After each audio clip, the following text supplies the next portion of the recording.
Thanks for joining us on episode number 41. You can see it's Ron and I today. We're doing one of our Fireside Reflections. This is fun for us because this gives us a chance to bring onto our podcast all of the personal conversations that we're having throughout the week about interesting things that are coming up, either in the news, things that are coming up in the workforce, which is a hot topic today, and things that are coming up with our clients when what we're seeing inside of corporations with teams, leaders, and individuals. So we've got some fun stuff to talk about today. We have one of us is in the studio and one is out traipsing around out in his own location. What is that? The sign behind your head actually says where you're at? Let's see if I can move that. That's Calico's chicken house, and that is actually Calico. I'm staying in an Airbnb that I don't know. It used to be an old chicken house, and I think Calico was living in this house a fair amount. I think Calico's still around and alive. I haven't seen Calico, but that's why it's called that. And it's quite a magical place. I have a little river right in front of me. I'm out on the patio right now, and the birds are chirping.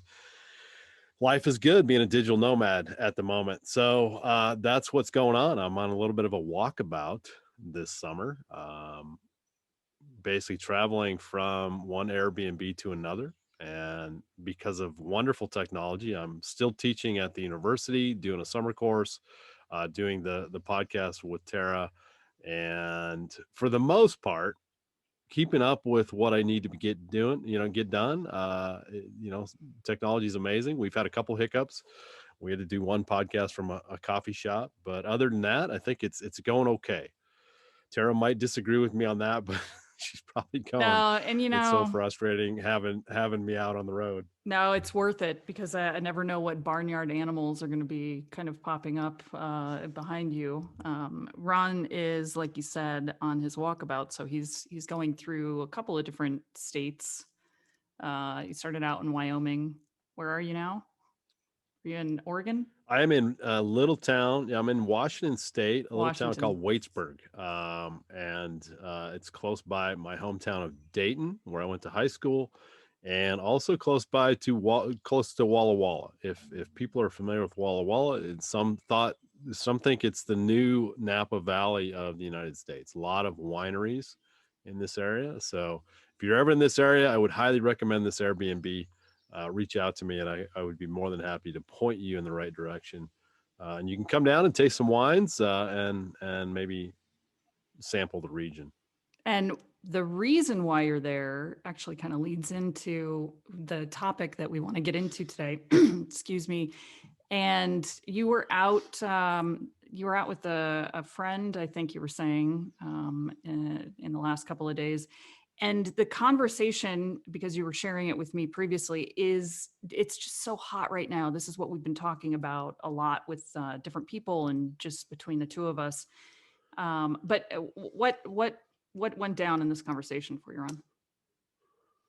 Yeah, so I'm here partially for a high school reunion. I'm not going to tell you how many years it's been since I graduated from high school, but it's been a while. And so I went out with a couple of my former classmates, and we were, having a few adult beverages. And one of my classmates was a successful business owner. And so the conversation kind of turned toward business and leadership. She knows my background in coaching. So one of the things that came up was she has by all accounts, it looks like a successful business. And she asked me, when is enough enough? I'm making pretty good money. Things are going well. And should I push to grow?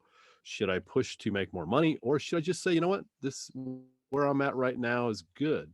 And so it really struck me as not only a pretty common question. I think whether you're a business owner or just in your personal life, when is enough enough? And Well, and you get this question from students all the time too. I don't think it even matters what age group you're in, where you are in your career. This is coming up across the board. Yes. And, certainly the younger folks have a little different view of that. They're trying to make their mark in the world, right? So they've got a little different, maybe a little different angle. but it's still the same thing. We get in this mode of it's never enough. We get in this mode of I always need to be productive. I always need to be on. I cannot waste time. And then hopefully, sometimes that turns into negative self-talk. I'm lazy. I'm irresponsible. Why isn't Tara struggling with motivation like I am? So we start to compare ourselves to who we think are successful people. And we think that number one, that we think they never struggle with this, but hey, we're all struggling with when to hit the accelerator and when to hit the brakes. I think that's kind of what we want to talk about today of when's enough, when's enough. What do you think Right. about that, Tara? Is that something you struggle with? See, I don't, and that's why I was so fascinated when you shared your conversation that you had with your friend, because I'm in a similar age bracket, maybe a little bit younger than she is, but not by much, and I just don't feel the same way. And I rack my brain to think, did I ever feel the same way where I'm like, I need more, I need to make more, I need to advance quicker. I need. And I know that my background's a little different because I spent the majority of my earlier life or earlier career living in Europe and in Asia, where the culture is very different. And to be honest, it's a culture that I admire now that I'm living back in the United States. And that culture is centered around life and then work. Whereas in America, it's a very opposite. And so I think that culture is what really grew me as a young career woman. And I still have it, even though I'm now back in the United States for, I think, 12 years. I see these men and women striving for, I need more money. I've got to be more productive. I can't go home at 5 o'clock. And I just think, wow, it's like, it's like being at the zoo for me. I'm like, look at all of these things happening around me. I just don't understand it. So no, it's very different for me, but I do understand why America breeds this culture. So Yeah, it's funny. I think you're one of the rare ones. And what Tara left out is she also spent some time, I believe it was on Maui, right? I spent it, some time living on Maui. So, it's island time, no, nobody's in a hurry, and you just work a little bit and go to the beach and surf and all that good stuff. So, but in the US, yeah. Is it a cultural thing? Is it, I think it's very prevalent in the United States. Does that mean it doesn't exist around the world? I wouldn't say that, but I think we probably do it as well as anybody. And what the problem here is, what happens what if we go to the park and we just lay on the grass and we look up at the clouds and watch them drift by, and maybe we do that for an hour? How would a US citizen classify that? More than likely they're going to well, say, oh, I just wasted an hour of time. I yes. wasted that time. What does that mean, to waste time? Gosh, what do you think of Yeah. that? I mean, what is wasting time? I think there Well, is such thing as wasting time, but man, are we calling everything that's not productive wasted time? but what you're talking about is also generational, and I think has really like accelerated with the advent, or not the advent, but the boost in technology over the last 15 years, right? Because what you're talking about, laying in the grass or hanging out at the park and watching, people play frisbee and just chilling out, this was an American, within the American culture of downtime 30, 40 years ago. It just has gone away. And I remember having this conversation about a year ago with a student who was also a young entrepreneur. And I said, just go sit by a lake and contemplate for a little while, relax, listen to the breeze, listen to, the birds, just relax. And they were like, if I do that, I'll go insane. And I just thought, what a sad thing that we are creating a culture for young people to really look at that as a negative, terrible thing to do. I did not grow up that way. I grew up in Arizona where my parents did teach me to do things like that. And I think there's a lot of value there. So I would say to anyone that's shaking their head and going, yeah, Terry, you're crazy. And what you're saying is absolutely true. That is a lot of wasted time to just sit and watch. Back in the 90s, the pastime was people watching. I think now today that might be considered wasted time. I would say try it, and don't try it once. Try it a handful of times, because if you're suffering from anything in the realm of anxiety or depression or burnout, this is actually one of the ways, whether you believe it or not, that is going to help relieve some of that pressure.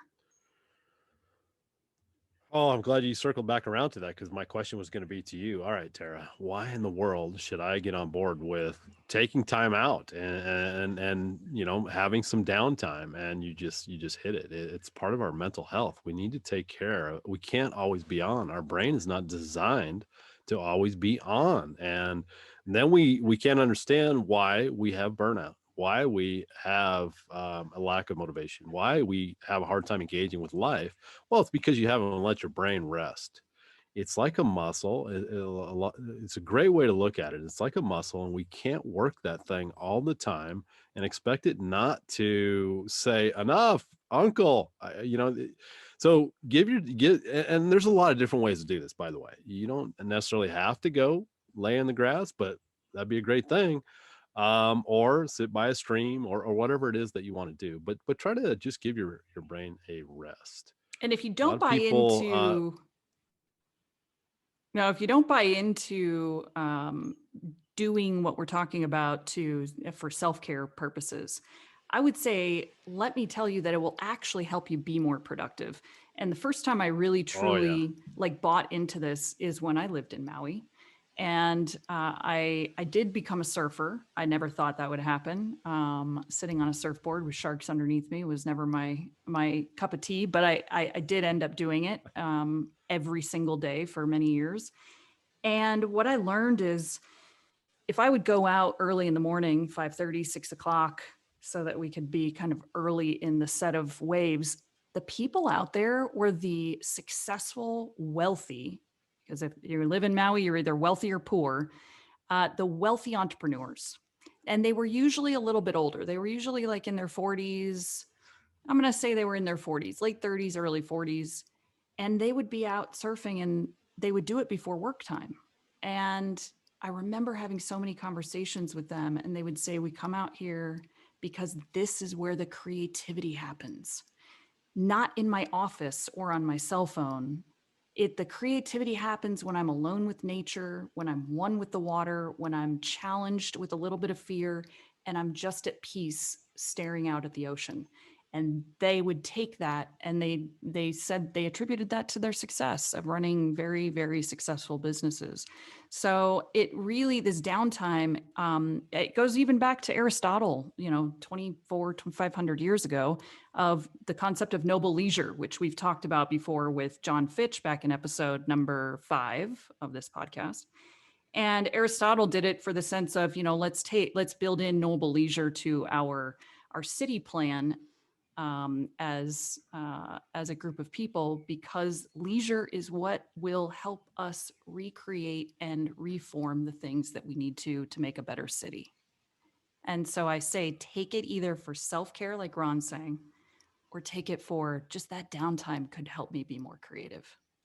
ah, let's use the word performance. Whew, If love it. if you don't buy into the mental health, you should. But if you don't, I agree with Tara. Then spin it and say, this is going to make me perform at a higher level, and it absolutely will. And it's funny. I just read a Harvard Business Review article of basically the idea was that as we become more and more busy, we do less and less hobbies. Mm. And that is actually not helping the bottom line of corporations. You want your employees to have hobbies and passions outside of the office, because they're going to come in and be better employees. I think a lot of companies don't see this connection. When I'm interviewing somebody, I absolutely say, what are your passions and hobbies? The worst answer I want to hear if I'm interviewing somebody is, I don't have any. And then probably the second worst answer is I'm a workaholic. I just like to work. I don't want that person on my team. I really don't. They think that's a good thing. And I look at that as that's not a good thing. I want you to go recharge on the weekends and do what makes you come alive. And then you're going to bring a better self to work in the morning on Monday. So I think totally agree with you. And I've learned this by having some downtime. My creativity has gone through the roof. Back when I was a engineer working in the corporate world, I didn't have I should say I could have had downtime, but I fell into that trap of feeling like I didn't have downtime, and I was not very creative as an engineer. Now I spend time with boredom. I very purposely allow myself to be bored. Boredom, surprisingly, is a stressor. You might guess that, right? We feel uncomfortable when we're bored. And I know some people that just freak out when they get bored, kind of like what Tara was saying, go sit by a river or something. And they go, oh, I can't do that. Can't do it. But here's the thing about boredom. That's where creativity lives. You want, and this has been proven throughout history. All the great thinkers, kind of like what Tara was saying here, all the great thinkers know this, and they practice this where they say, just to be bored and let your mind wander and see where it goes. That's where ideas come from. That's where creativity comes from. And I don't know. To me, it seems a little paradoxical that by sitting alone, being bored is going to lead to performance gains, but that's exactly what happens. So it's a fascinating thing. And oh, by the way, the byproduct is your brain will love you for it. Right.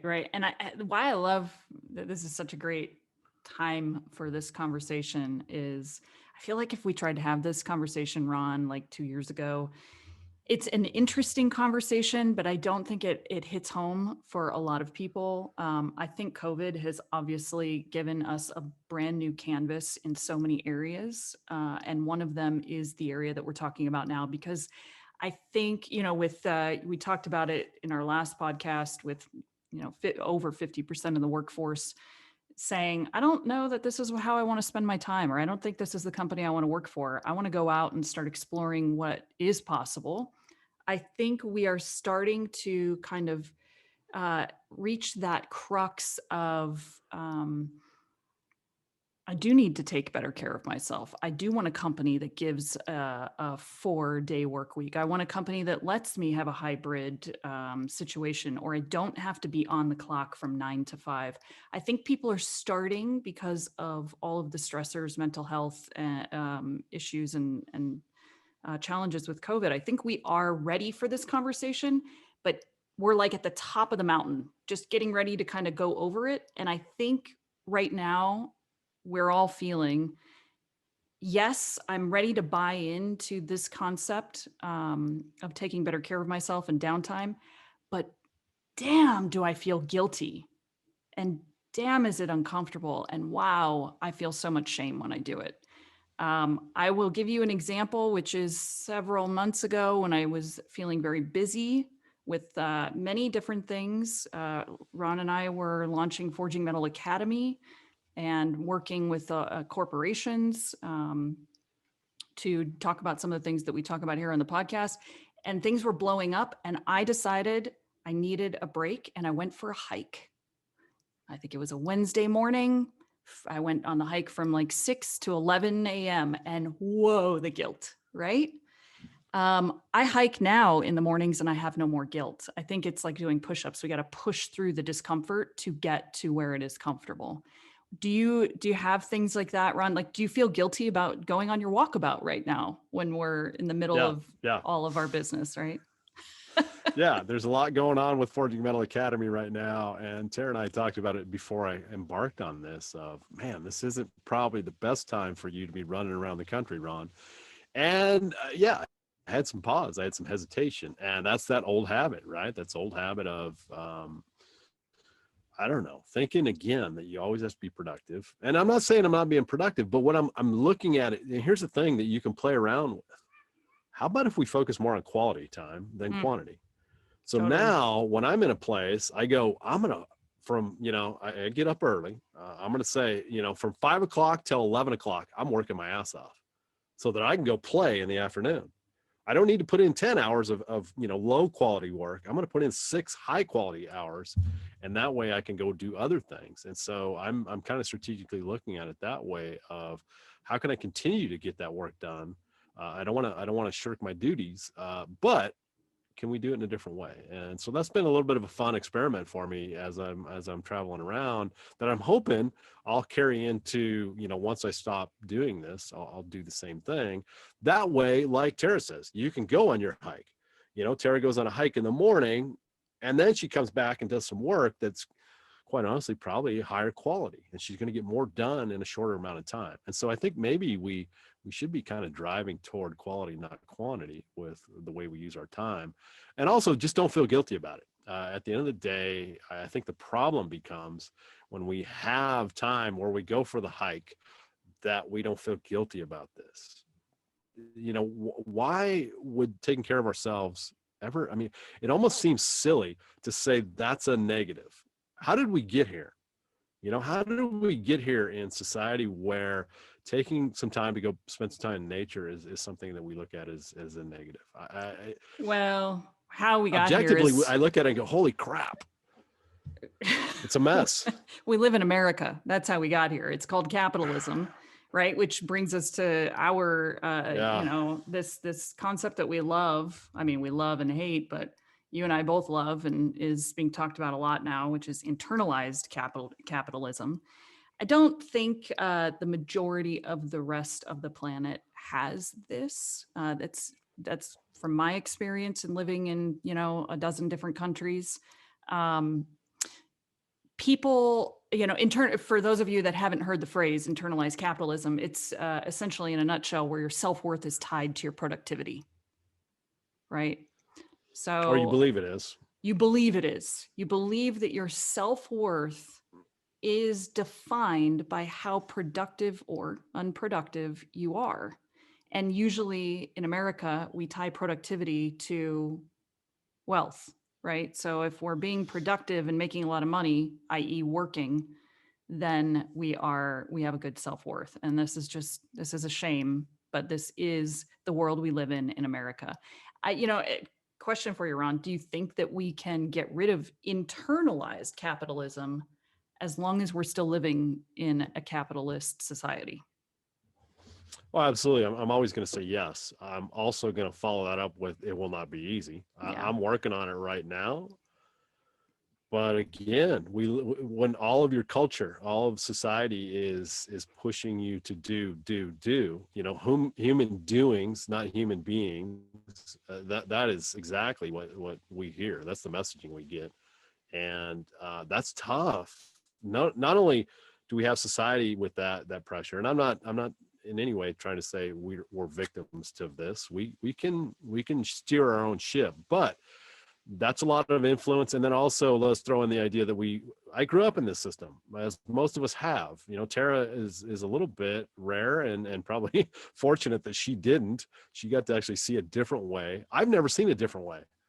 This is what has been ingrained in my head. So that's anytime we have a lifetime habit, that's tough to change. But I would say don't give up on that.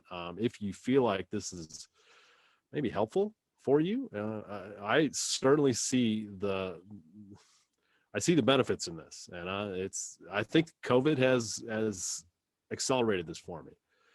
Like everybody else, I think you've heard me say on the podcast, one of my colleagues called it the great pause, right? This has been the great pause for us to step back and say, is this what I want to do the rest of my life? If I were to spin this around to you, Tara, so at the end of your life, what are you going to look back on? Let's say you're on your deathbed and you have, I don't know, 24 hours to reflect back on your life. What is it that's going to be something you smile about?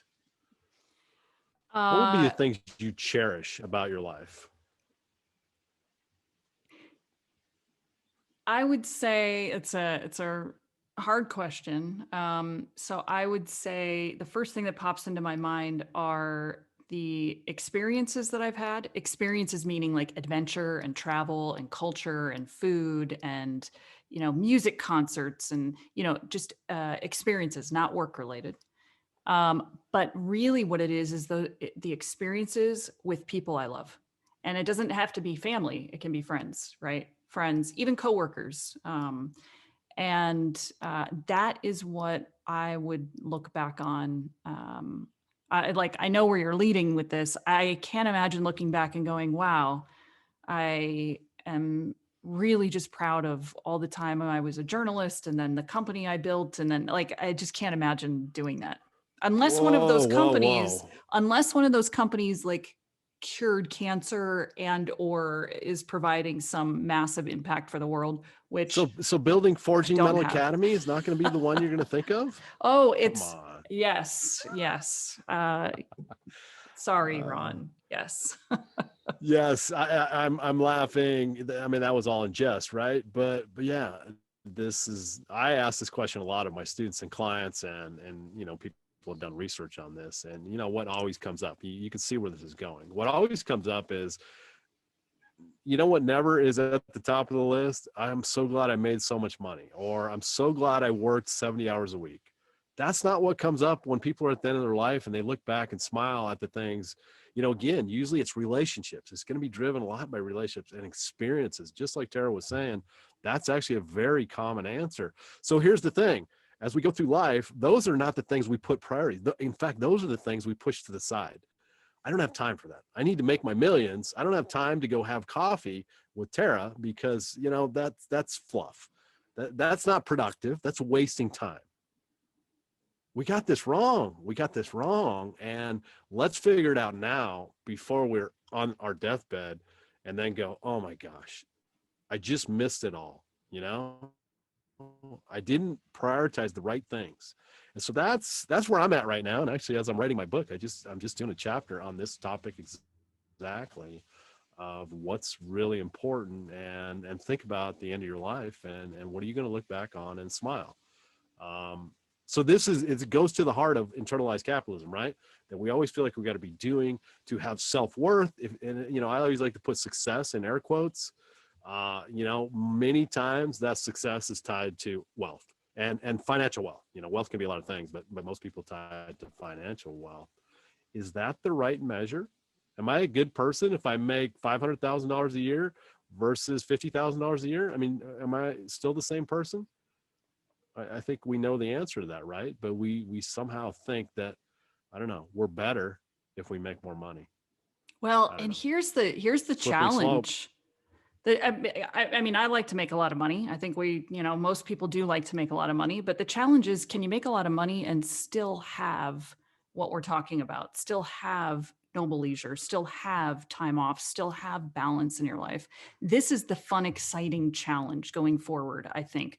Before COVID, we were all locked into being cogs in a machine and really just kind of doing our day to day, working really hard. And we just got kind of in that cycle.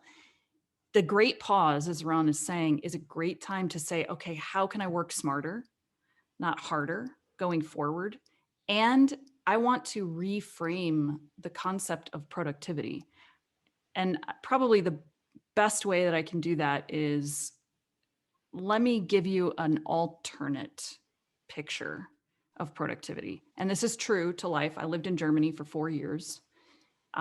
Traveled to probably 100 cities in Germany, and every city in Germany is the same in this one way, besides the They fact like that to they drink speak beer. German and they like to drink beer.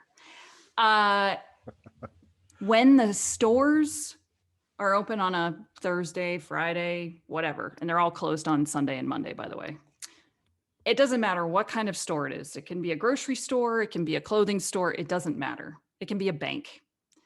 When 5 o'clock hits and there's 45 people for whatever reason that are lining up to enter that store, guess what they do? They turn them away. And it doesn't even matter if it's a small, Oh, the struggling business. travesty of this. They close the door. And I remember when I first moved there, I was like, what the hell are these crazy people doing? That's 45 people worth of business. And their thought is, no, life isn't about this. I have worked my time. And this was small business owners that would say this. I've worked my time. It's now time to go work in a different fashion. And what that means is they would go out and have drinks with their friends, and then they would go pick up their family and go for a walk in the park, and then go have luxurious, amazing dinners. And I just thought, is that unproductive? Is that unproductive to close your doors at 5 p.m. and go do all these other amazing things to balance out your life? Or is that the epitome of productivity? I don't know. Yeah, That's yeah. it's something worth thinking about, but it's hard for us Americans. It is. It is. And Tara and I both work with entrepreneurs a lot. And yeah, think about Whew. having that conversation, Tara, with some of the No. people we work In the with. startup tech world, There's a not going to couple of, happen. yeah, there's a couple of faces that pop into my mind of if I told them that, they'd think I had two heads. And so again, it goes back to this idea of priorities, right? What is the priority? Is it to make as much money as possible? Or is it something else? And I'll leave that to all the listeners to kind of sit with that. And if you, and no judgment, by the way, if you say, Ron, you're full of crap, money's what drives me, and that's important to me. And again, I'm not saying money's not important to me. Don't get that message. But if you say that's the number one priority in your life, then go for it. I'd say come back and talk to me in 5 or 10 years, and we'll see how that goes. But again, I'm not going to judge. I don't know. It's this idea of, both Tara and I are really entrenched in this idea of self-development, self-help, whatever word you want to call it. And so we're always trying to be our best selves, right? And so hidden in that idea of trying to be our best selves is something maybe that people struggle with, is perfectionism. If I'm trying to be my best self, when does that ever end?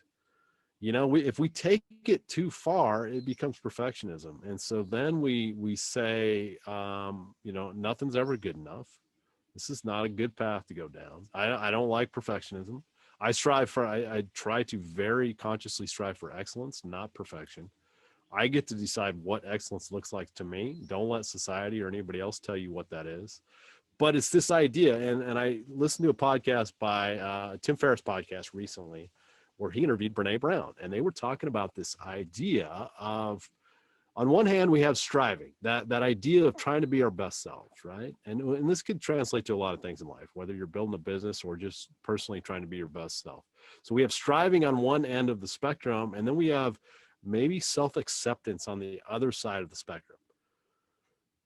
If we live in a world of just a self-acceptance, do we ever change? Do we ever try to get better? Probably not. But if we also skew it toward always striving, when do we ever just have a chance to take a break and go, you know what, this is good enough? So again, it goes back to the heart of this idea. How do these two coexist? Can they coexist? Can we strive to be our best selves, but also accept ourselves and have grace and be content? I don't know. What do you think, Tara? Do you struggle with that? First off, where's the line? Where's the line where, enough is enough? well, we should always be striving, right? I think we're designed as humans to Always? always be striving, but in different areas of our life, right? Now, always, when you're sitting down watching, your Friday night Netflix movie, do you need to be striving? Rest? Yeah. Do you need to be striving then? Probably not. Okay. But many people do, right? That's why they have 5 devices going while they're trying to watch a movie, which is always, hilarious to me, and also hilarious because I'm guilty sometimes. But no, I think there's definitely balance between the two. I think you should be somewhere in the middle and kind of bouncing back and forth. If you're always striving, which I'm not going to say is a bad thing, but you don't accept yourself, like you really beat the hell out of yourself and you have self-loathing and you are like, God, I'm a loser, or, you're constantly going through FOMO, Lazy, whatever. Lazy. Yeah. Like that's mine. I always say I'm one. lazy. I'm just going to say right now, and I know it's easier said than done, but here's a muscle for you to work on. Knock that stuff off now because it's completely unproductive. It's a waste of your energy. And it took me a long time to learn this as well. And many people, we've talked with many people on our podcast about going through that, not having self-acceptance. And then when they finally make that change, it's just life-changing. So I think striving, challenging yourself, growth, maybe that's the word I like better, is growth rather than striving. But as you're doing it, self-acceptance so you can rest, self-acceptance so that you aren't stressed out about how you're failing. And self-acceptance also helps you beat imposter syndrome as you're striving to do things. So you've got to have that balance in there. These are two great words to really just kind of keep in your in the forefront throughout your day. You know, I want to strive, I want to grow, but I also need to be kind to myself and accept where I am.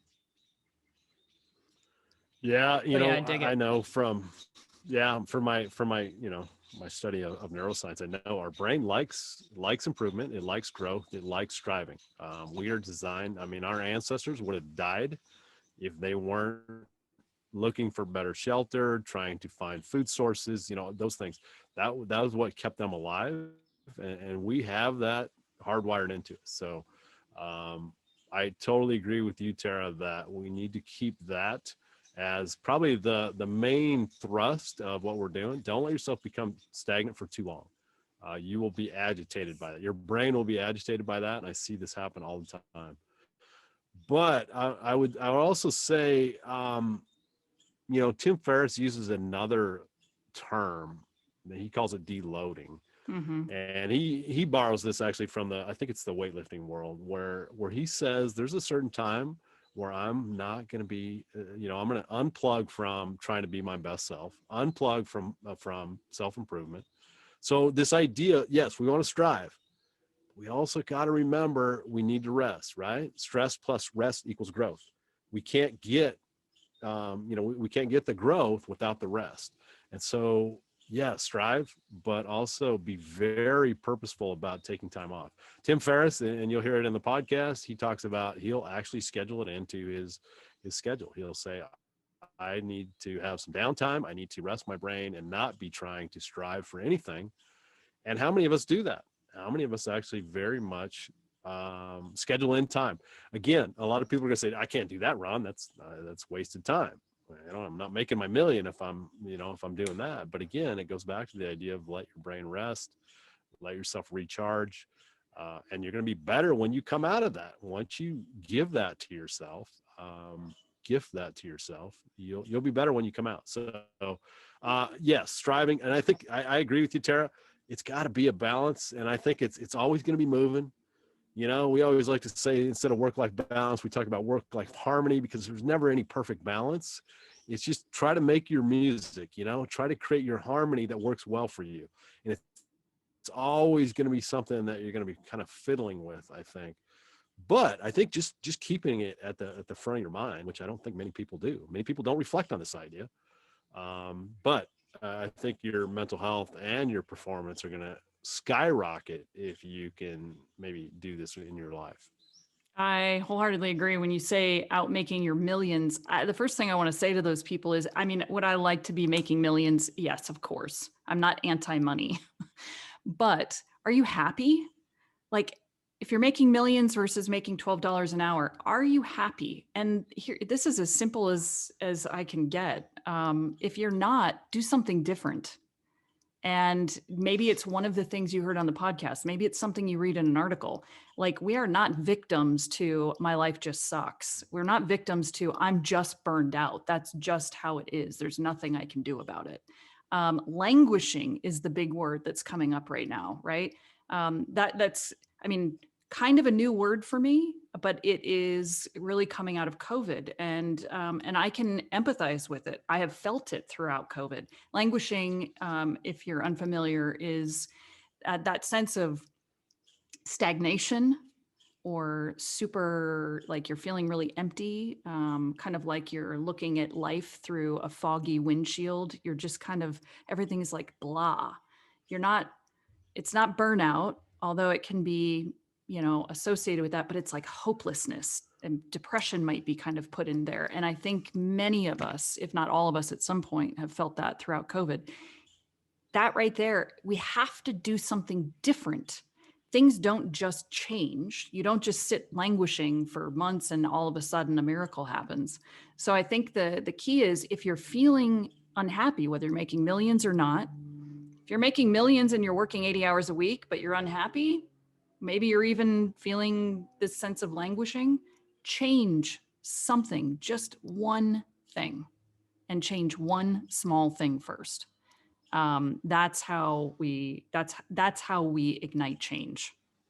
And don't just do it once. It's like doing push-ups. This is what I tell my clients. It's like push-ups suck if you're not good at them, but you will become good at them if you do them every day. It's that easy. Yeah, my mind's drifting back to what you said earlier when I asked you, what are you going to look back on your life and say, what was important to me and what did I value? And I was thinking to your answers, experiences with others. Um, I don't know if you said travel, but I think it was in there. Dave But so a Matthews lot of these things, concerts. how much money do we need to do those things? One of the things I struggle with is, a certain amount of money is certainly, for me personally, is necessary, right? And I think most people would agree. I need to have a certain level of money so I can, quite honestly, so I can travel. I like to travel. Now, there's a lot of different ways to travel. You can travel on a small budget, or you can go extravagant, and most people go extravagant, but it doesn't have to be that way. But the other things, let's say I want to go have coffee with a friend. It doesn't cost much money. I think we need more money than we do. I guess that's where I'm going with this. And I still struggle with what that looks like. Tara makes fun of me sometimes. I'm like, okay, we got to make more money with, Forging Mettle Academy. And I kind of get wrapped around the axle a little bit with that. And then I have to check myself and say, really, what more do I need? Even right now, the things And that I value, I'm getting. So I true, don't know. right? When's it, again, it's back to this idea. What's enough? Well, and We I always think think that's, more is better. Is that yeah, true? we gotta, Whether it's money or whatever. this is where that quiet self-reflection time is absolutely necessary, because what I spend a lot of time, and I have my own business coach.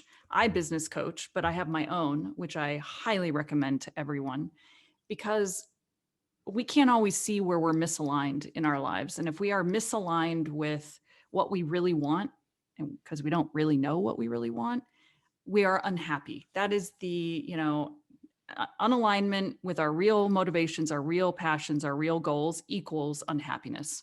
Sometimes we just don't see that equation.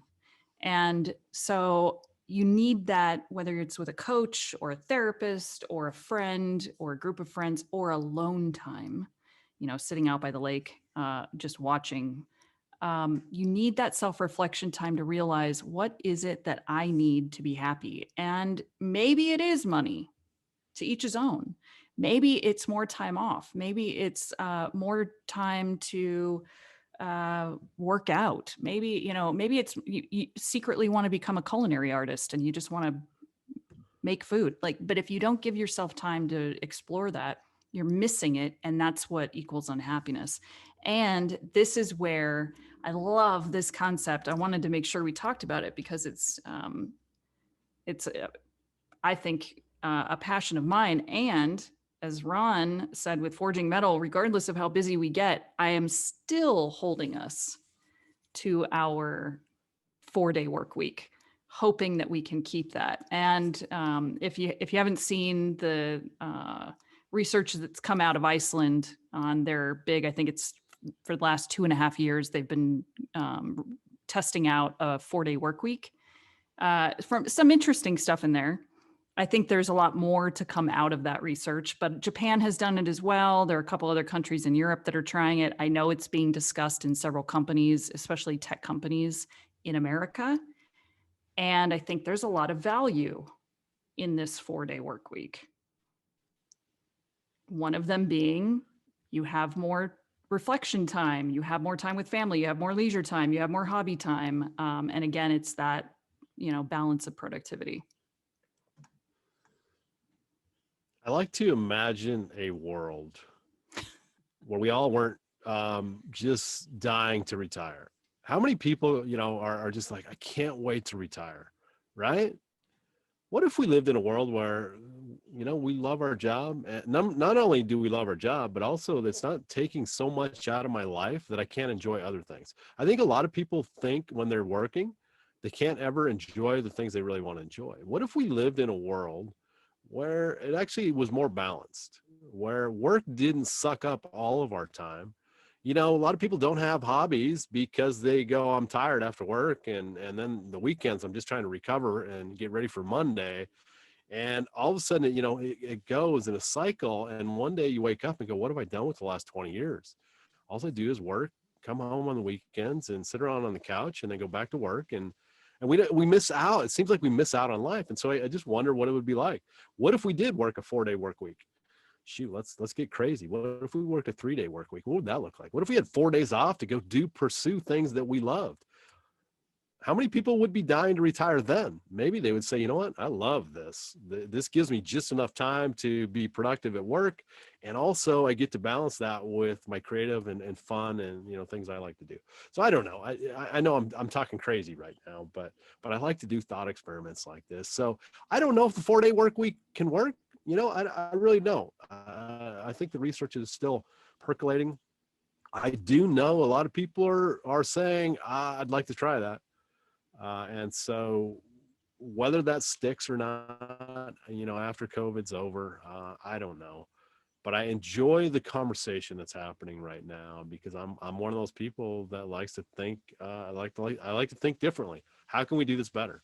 And I'm not convinced the 40 plus hour work week is necessarily the best way to do it.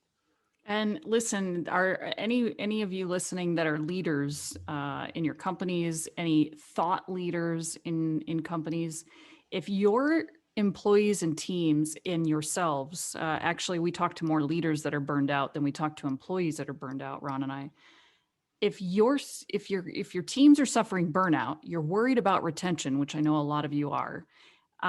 You are scared to death about now this, you have to take on talking about mental health in the workplace. Never had to do that. How am I going to manage hybrid teams? Do I even need an office anymore if everybody wants to work from home? How do I manage people remote and keep them engaged and happy and excited and productive? This is pretty standard. I'm sure I hit on one thing that you're like, yep.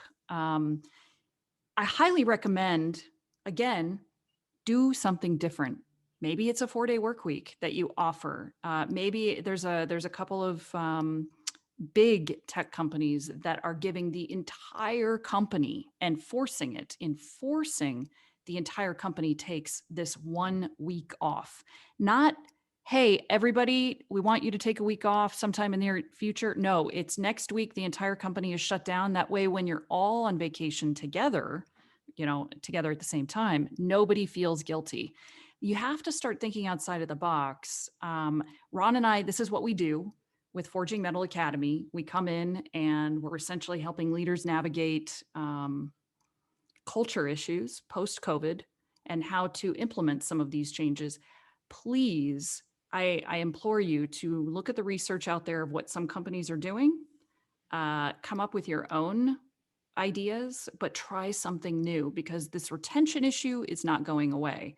And with 28%, this number kills me. 28% of Americans actually take their vacation time, their full vacation time every year. You believe that? 72% of us That do hurts my not soul. take advantage of our vacation time. This kills me. First off, I use my make a vacation as fast as I got it. everybody listening, like make a pact and say, what? No, I refuse to be part of the 72. I want to be part of the 28, the 28% that does take their full vacations. But please, leaders, think about what you can do differently. We are at that place where you kind of don't have a choice. This will be your make or break for success in keeping your people around. Yeah, and I know there's probably some people listening right now that are saying, wait a minute, Tara, I didn't have to do this before COVID. I didn't have to give them a mental health week. Why, Yeah. why is that even something I need to, are they just, everybody's being soft, you know? Yeah, we And didn't I have to think wear there's some masks to the pushback. grocery store before COVID either. I mean, the world has I mean, changed. It's there's time to pushback, adapt. right? Yeah. Yeah. But we It's also know from, you know, research that says people, even before COVID, you know, what, 70% of old Gallup poll, it's getting a little bit old. I think it was 2013, said that 70% of people were not actively engaged at work. This was before COVID. It was broken before, It was. COVID has just exposed all the cracks. And here's the thing: if you want to treat your people as a cog in the machine, the cogs are going to break down. The machine is going to break down. You cannot treat people like machines. We just had a podcast, our last podcast, where I loved the quote from Rachel that said, "You got to address the soul behind the role. We need to start, treating people as humans and not machinery, because they will break down." And so, if you're thinking, I didn't have to do this before, why didn't you do it now? It's because you were probably not doing it well before, and now it's just becoming magnified. And I think people are saying enough is enough. I'm tired of this.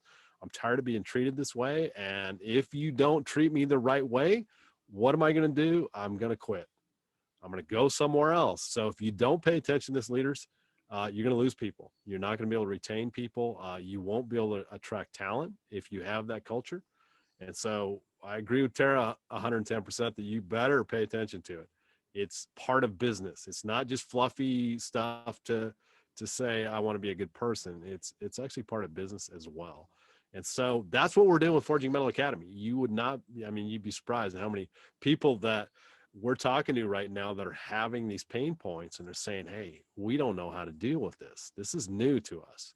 And so important conversations need to be had, and certainly Tara and I are well positioned to help. If you feel like that's something that you want to talk about in your corporation, please reach out to us, because it's tough. It's a tough challenge, but we're enjoying engaging in these conversations and trying to find a solution. But I'm also going to tell you, it's not an easy thing to solve. And so let's have the Change, yeah, discussion. change is hard. We can. Behavioral change is hard, and organization change is hard. So don't feel bad. Look for the challenge in this change, because there is some excitement of making this difference. And in the meantime, if you like some of the ideas that we're talking about here, obviously you can continue the conversation if you have questions. Like Ron said, go to our website. We'll throw it in the show notes, forgingmetallacademy.com. Also, you can email us, Ron or Tara at forgingmetallacademy.com. But in the meantime, two great books that are so easy and will give you those little book micro club. changes, right? One of my new favorites, which is Your Time to Thrive it's Ariana Huffington's second book. And so this is a really good one that will give you actual tools of easy ones that are awesome. How to put in place to start kind of taking better care of yourself and finding that noble leisure. But the other one is John Fitch's book, Time Off, which I love because it's not about just take time off and lay around and be lazy. It's take time off that's intentional and productive. And so it's a different look at time off. You can also listen to his podcast if you go back in our series to episode number 5, really good one with John Fitch. So there's two options for you. Make one change. Make one change this week. We get one life on this planet. So try to make it as the best one that you can, whatever that means to you. Figure out what it is that makes you happy, and then just make one tiny little change to get there. Yeah, and I would drop in a couple references. Number one, back when we interviewed Todd Stottlemyre, I don't remember the exact the podcast, but we questioned him on what does wealth mean, and he was very clear that wealth can be a lot of things. It doesn't necessarily have to be financial. So understand what wealth means to you. And also, I would encourage you to think about, what does wasted time mean to you? What is a waste of time? And maybe to redefine that. Again, if we're taking care of ourselves, as Tara just said, if we're being strategic about our, what do you want to call it? Time off. If we're being strategic about that and being smart about it, that's not wasted time. All right. Even up to and including just sitting around being bored. That can, if we frame it the right way, that can actually be productive time. And it really should be framed that way. So that's what I would encourage you to do. Think about what's wasted time, and also, what does wealth mean to you? Is it just financial, or are there other things like having coffee with our friends? So that's I don't know, Tara, that's what I would like to leave everybody with. Deep thoughts, go out there and reflect on this. Certainly you don't need to take what Tara and I say as gospel, but think about it. Love it. Thanks for hanging with us. Hit us up on Facebook with your thoughts on anything that we're sharing. Whether you agree, disagree, want to challenge it, want to ask more questions, or want to add your own ideas behind some of the things that we're talking about, that would be awesome. Let's get that conversation going. And go to Apple Podcasts. And if you like the podcast, give us a rating, give us a review and a rating. Let us know what you like, what you don't. And we'll see you next week.